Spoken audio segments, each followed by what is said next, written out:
સ્વાગત છે આપણું સૂર્ય કિચનમાં। આજે આપણે બનાવશું ગોળ કેરીનું અથાણું। તો આ કેરી મેં 2 થી 3 પાણીએ ધોઈ નાખી છે। એની અંદર મીઠું નાખી દઈશું 3 થી 4 ચમચી અને હળદર નાખી દઈશું। હળદર મીઠામાં અત્યારે આપણે આખી રાત પલાળવાની છે, એટલે હળદર મીઠામાં એકદમ ભેળસેળ કરી નાખશું, ભેળવી દઈશું। હળદર મીઠું સવાર થશે તો ચડી જશે। હળદર મીઠામાં એકદમ હલાવી નાખી છે। હવે આપણે આ બરણીમાં ભરી લઈશું।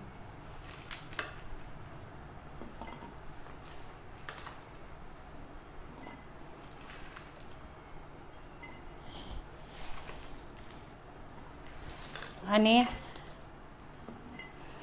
આખી રાત પલળવા દેવી જોશે, એટલે સવારે આને કાઢશું, 12 કલાક પલળવા દઈશું।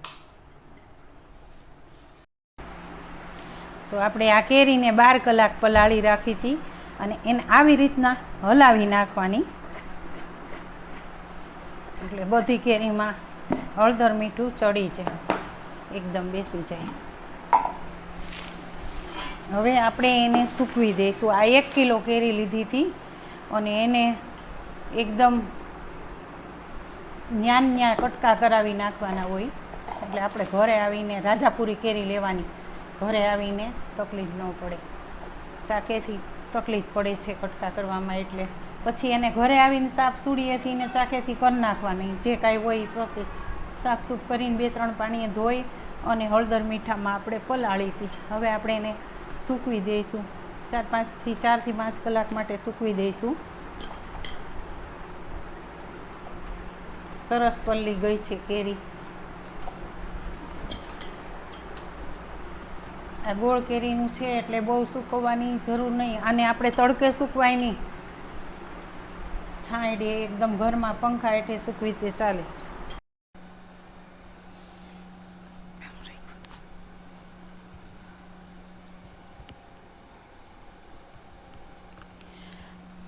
હવે આપણે આ ગોળ કેરીનું અથાણું છે એના માટે આ 200 ગ્રામ રાઈના કુરિયા લીધા છે, 150 ગ્રામ મેથીના કુરિયા લીધા છે, મેથીના થોડાક ઓછા લેવાના હોય છે, અને 1 કિલો ગોળ લીધો છે। એ આ રીતનો ગોળ આવે છે, આવો સેજ લાલ પડતોય આવે, 2 જાતના ગોળ આવે છે, અથાણાની કેરીનો સ્પેશિયલ આવે છે।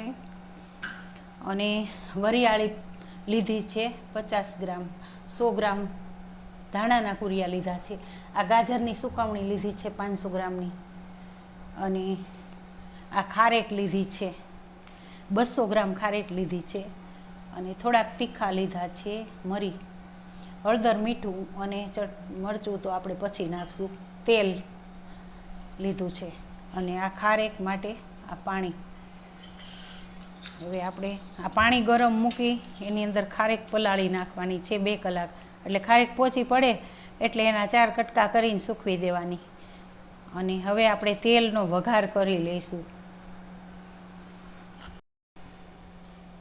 હવે આ ગેસ ઉપર આપણે આ પાણી રાખશું, સેજ ગરમ પાણી થવા દેવાનું છે, પછી એમાં ખારેક પલાળવાની છે, ત્યાં સુધી આપણે આ વઘારની પ્રોસેસ કરી લઈ તૈયારી।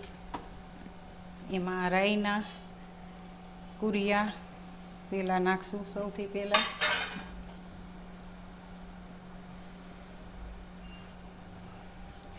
પછી મેથીના નાખશું,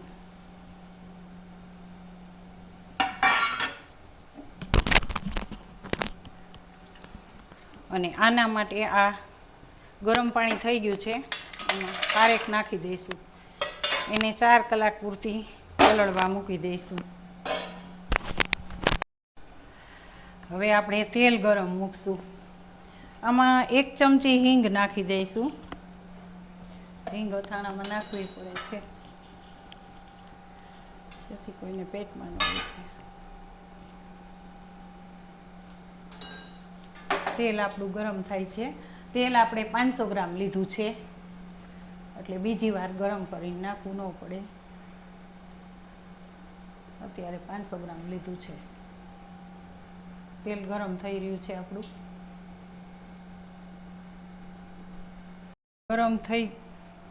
તેલ હવે ગરમ થઈ ગયું છે કે નહીં, સેજ મેથીનો દાણો નાખીએ તો ઉપર આવશે એટલે થઈ ગયું. હવે થઈ રહ્યું છે. અડધું તેલ આપણે નાખી દઈશું આમાં વઘારમાં.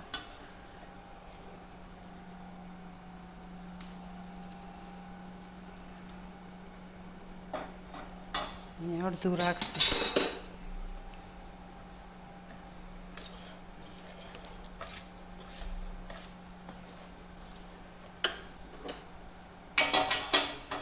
ધીરે ધીરે નાખશું.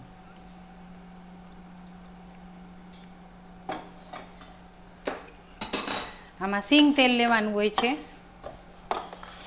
સિંગ તેલથી આથાણું બગડે નહીં અને સ્વાદમાં પણ સરસ થાય છે. હવે આપણે આ તેલ ઠંડુ થાય પછી નાખવાનું છે. આ વઘાર પૂરતું જ નાખ્યું છે. હવે આ વઘાર આપણે ઠરવા દેવાનું છે. ખૂબ જ એકદમ ઠરી જાય.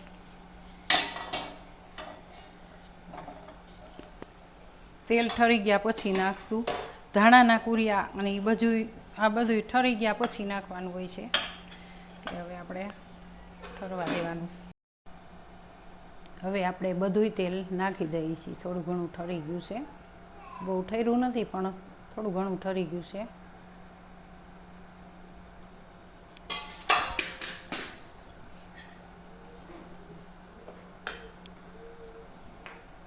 હવે આપણે આમાં 1 ચમચી જેટલી હળદર નાખશું. અત્યારે મીઠું નથી નાખવાનું, મીઠું છેલ્લે નાખવાનું છે. અને ખૂબ ઠરવા દેવાનું હવે. અને હાવ ઠરી જાય પછી જ પ્રોસેસ કરવાની, બધી વસ્તુ પછી નાખવાની બીજી. થોડીક વાર ઠરે પછી આપણે મોટા વાસણમાં કાઢી લઈશું. થાળીમાં એકદમ ઠરી જાય એટલા માટે થોડીક વાર રાખીએ છીએ. હવે આપણે આ મોટા વાસણમાં કાઢી લીધો છે વઘાર બધોય. અને હવે હાવ 5-6 કલાક થઈ ગઈ છે. એકદમ ઠરી ગયો છે. હવે એમાં મીઠું નાખશું. મીઠું ગોળ કેરીમાં હાવ ઓછું નાખી છે. 1 ચમચી જ મીઠું નાખી છે, કેમ કે મીઠામાં તો પલાળી હોય કેરી. હવે આપણે એમાં ચટણી નાખશું. આ સાદી ચટણી નાખી છે, કાશ્મીરી મરચું નથી નાખ્યું. વરિયાળી અધકચરી વાટી લીધી છે મિક્સરમાં. વરિયાળી નાખશું.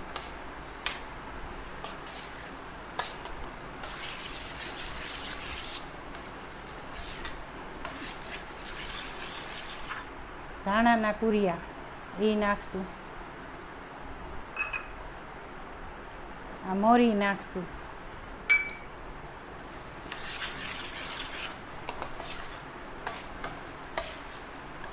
આ બધું એકદમ ભેળવી નાખવાનું છે. મરચું જેવું તીખું ખાતા હોય એવું નાખી શકીએ છીએ. આમે સાદું મરચું નાખ્યું છે. હવે ગોળ નાખશું. 1 કિલો ગોળ લીધો છે મેં.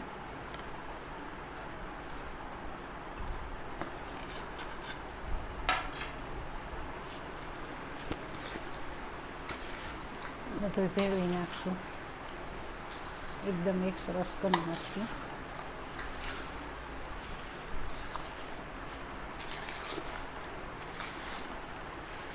આ ગોળ તો 2 દિવસમાં તો ઓગળી જ જાય છે અને ભળી જાય છે એકદમ.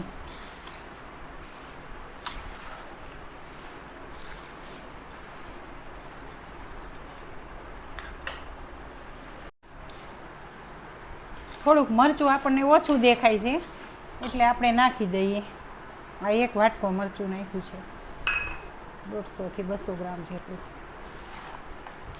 તીખું વધારે ખાતા હોય તો વધારે નાખવાનું, ઓછું ખાતા હોય તો ઓછું નાખવાનું. આ એક બાજુ મૂકી દઈશું. આની અંદર મેં આ 6 કલાક કેરી સૂકવી હતી. સવારે રાતે પલાળી દીધી હતી. 2-3 પાણીએ ધોઈ અને જે કાંઈ કચરો હોય આમાં જાળી રહી ગઈ હોય તો એ કાઢી અને સૂકવી દીધી હતી પલાળીને, સવારે સૂકવી હતી. અત્યારે 5 થી 6 કલાક સુકાય છે. અને આ ગાજર સુકવણીના ગાજરને હું ગરમ પાણીમાં પલાળી સેજવાર ધોઈ અને એને સૂકવા હતા. 3 કલાક થાય એને સૂકવા. અને આ ખારેક લીધી છે આપણે, એ આપણે ગરમ પાણીમાં 2 થી 3 કલાક 2 કલાક પલાળી અને આ 3 કલાક થા સુકાય છે. એ 2 કલાક થા સુકાય છે અને 4 થી 5 કલાક થા સુકાણી. કેરી આપણી હાવ સુકાઈ ગઈ છે, એમાં પાણી નથી રહેતું. જો આ પાણી નથી દેખાતું, આપણી કેરી સાવ સુકાઈ ગઈ છે એકદમ. અને હવે આપણે કેરી ભેળવી દઈશું આમાં.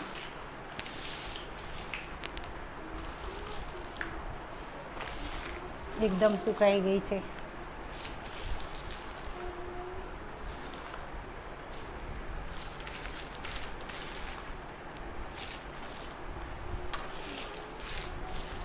આ 3 વસ્તુનું અથાણું તૈયાર થાય છે. કેરી, ખારેક અને ગાજર, 3 વસ્તુનું અથાણું તૈયાર થાય છે. ગોળ કેરીમાં આ નાખીએ તો વધારે ભાવે, એટલે ગાજર 500 ગ્રામ, 200 ગ્રામ ખારેક અને 1 કિલો કેરી છે. રાજાપુરી કેરી આપણે લીધી છે. ઘણા એમ કહેતા હોય કે મારું અથાણું બગડી જાય છે, તો એમાં કેરીમાં પાણી રહી જાય અથવા કરવામાં ફેર થઈ જાય તો જ અથાણું બગડી જાય, નકર બગડે નહીં અથાણું. ગોળ કેરીનું અથાણું કોઈ દિવસ બગડતું નથી બને ત્યાં સુધી. આમાં આપણે કેરીના મેથી રાઈના કુરિયા વધારે નાખ્યા, એનું કારણ છે આમાં આપણે ગાજર અને ખારેક અને ગાજર વધારામાં આવ્યા છે, એટલે કેરીના કુરિયા વધારે નાખ્યા. નકર કિલો 100 ગ્રામ કુરિયા અથવા 150 ગ્રામ નાખી શકાય, પણ મેં વધારે લીધા છે. ગાજર અને ખારેક હોવાથી, 3 વસ્તુ મિક્સિંગ હોવાથી મેં વધારે લીધા છે. અને અથાણાને આપણે કોઈ પણ એવા સમયમાં કઢાવા, પાણીવાળો હાથે નથી કઢાતું, એવા સમયની અંદર નથી કઢાતું તો બગડી જાય છે. આપણું અથાણું આવી રીતે થઈ જશે, કોઈ દિવસ બગડતું નથી. આ બધુંય આપણે ભેળવી દઈશું, એકદમ મિક્સિંગ કરી દઈશું. એકદમ મોટા વાસણમાં હોય તો મિક્સ કરવામાં ફાવે એકદમ. આને 2 દિવસ રાખવું પડશે, 2 દિવસમાં તો સરસ ગળી જશે. ખારેક અને ગાજર હોવાથી સ્વાદમાં પણ સરસ થાય છે. હવે આપણે ભરી લઈશું. અને ગમે ત્યારે અથાણું કાઢવામાં આવો ચમચો વાપરવામાં આવે છે, જેથી તેલ નીતરી જાય, કાણાવાળો ચમચો. હવે મોટા વાસણમાં ડબરામાં આપણે અથાણું કાઢી લઈશું. આ 2 દિવસ રાખવાનું છે આમાં, પછી આપણે બરણીમાં ભરવાનું છે. 2 દિવસમાં ગળી જશે. હવે આપણે બધું અથાણું આમાં ભરી લઈએ. હવે આ રીતનું આ ડબરામાં ભરી દીધું છે, અથવા તપેલામાં, કોઈ પણ વાસણ મોટામાં ભરી શકીએ. 2 થી 3 દિવસ રહેવા દેવાનું, એટલે એકદમ ગળી જશે, માથે તેલ આવી જશે. અને હલાવતું રહેવાનું.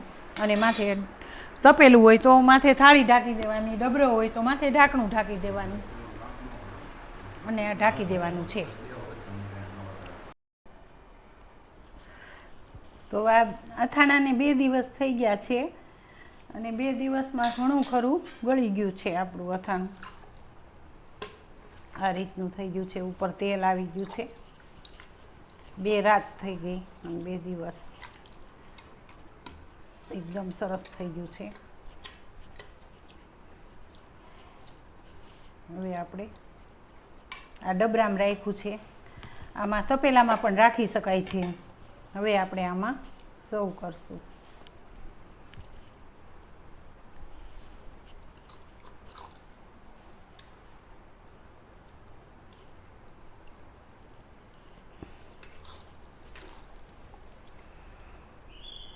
તમને જો અમારી રેસીપી ગમે તો સબસ્ક્રાઈબ જરૂર ને જરૂર કરજો. હજી સુધી સબસ્ક્રાઈબ ન કરી હોય તો મારી ચેનલને સબસ્ક્રાઈબ કરજો.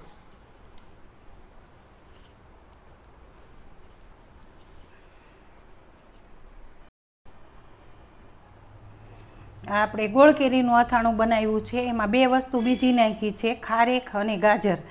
તો સૌથી પહેલાં આપણે કેરી લઈ આવ્યા હતા, એને ત્યાંથી જ કપાવીને લઈ આવ્યા હતા, ટુકડા કરાવીને. એને જાળી ખોટી હોય કે કોઈ પણ ઉપર ડીટ્યું હોય તો એ કાઢી નાખવાની, સાફસૂફ કરી અને 2-3 પાણીએ ધોઈ અને હળદર મીઠામાં બોળી દીધી. પછી આપણે સવારથી 5 કલાક સુકાવી દીધી. પછી આપણે એમાં રાઈ અને મેથીના કુરિયાનો વઘાર દીધો અને હિંગનો. રાઈના કુરિયા 200 ગ્રામ લીધા હતા અને 150 ગ્રામ મેથીના કુરિયા મેં લીધા હતા. એનું કારણ છે, મેં વધારે લીધા હતા મેથીના કુરિયા, પણ આમાં તમે અડધા મેથીના કુરિયા લઈ શકો છો. કેમ કે મેં વધારે લીધા હતા એનું કારણ છે, એની ભેગી મેં ખારેક નાખી છે અને ગાજરની સુકવણી નાખી છે. એટલા માટે મેં મેથીના કુરિયા વધારે લીધા હતા. અને 2 થી 3 દિવસ પૂરતું મેથીના કુરિયા વધારે હોય તો આપણને સહેજ કડસો ભાગ લાગે, બાકી પછી નથી લાગતો. કેમ કે મેથીના કુરિયા છે એ 150 ગ્રામ લેવાનું કારણ એ છે કે એ આયુર્વેદિકની દ્રષ્ટિએ સારા, કોઈ પણ દુખાવા થતા હોય અથાણું ખાવાથી તો એ ન થાય, એટલા માટે વધારે લીધા છે. પછી એને સૂકવી અને ગાજરની સુકવણી કરી હતી. એ ગાજરને ગરમ પાણીમાં 2 વાર ધોઈ અને પછી સૂકવી દીધા હતા. એને 2 થી 3 કલાક સૂકવાતા. ખારેકને પણ આપણે ટુકડા કરી, પલાળી ટુકડા કરી અને સૂકવાતા. એને પણ 2 થી 3 કલાક ખારેકને સૂકવી હતી. અને ત્યાર પછી આપણે વઘાર કરી દીધો. વઘારમાં રાઈ મેથીના કુરિયા નાખ્યા, ધાણા નાખ્યા સૌથી પહેલાં, અને પછી હિંગ નાખી. અને ધાણાના કુરિયા પાછળથી નાખ્યા હતા. કેમ કે ધાણાના કુરિયા પાછળથી નાખવામાં વરિયાળી અર્ધકચરી વાટી હતી. ધાણાના કુરિયા પાછળથી નાખવામાં એનો સ્વાદ બરાબર રહે છે, એટલા માટે. તો હવે પછી 2 દિવસ અથાણાને આપણે રાખ્યું હતું ડબરામાં અથવા તપેલામાં રાખી શકો છો. અને હવે આપણું અથાણું આ તૈયાર છે. જો તમને મારી રેસીપી ગમે તો શેર કરજો, સબસ્ક્રાઈબ કરજો.